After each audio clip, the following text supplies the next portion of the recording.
ఒక ఊరిలో టోపీలు అమ్మేవాడు ఉండేవాడు. అతను గ్రామం నుంచి గ్రామానికి తిరుగుతూ టోపీలు అమ్ముతూ ఉండేవాడు.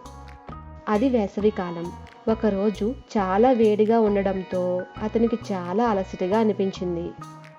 కాస్త విశ్రాంతి తీసుకోవడానికి ఒక చెట్టు నీడలో కూర్చున్నాడు. కొద్దిసేపటికి అతను నిద్రపోయాడు. ఆ చెట్టు మీద చాలా కోతులు ఉన్నాయి. టోపీలను చూసి అవి చెట్టు మీద నుంచి దిగాయి. ఒక్కో కోతి ఒక్కో టోపీని తీసుకుని తమ తలపై పెట్టుకున్నాయి. తర్వాత మళ్ళీ చెట్టెక్కేశాయి. కొంతసేపటి తర్వాత టోపీలు అమ్మేవాడు లేచాడు. తన టోపీలు కనిపించకపోవడంతో ఆశ్చర్యపోయాడు. అనుకోకుండా పైకి చూశాడు. కోతులు అన్నీ అతని టోపీలు పెట్టుకుని ఉన్నాయి. తన టోపీలను తిరిగి పొందడానికి చాలా ప్రయత్నించాడు.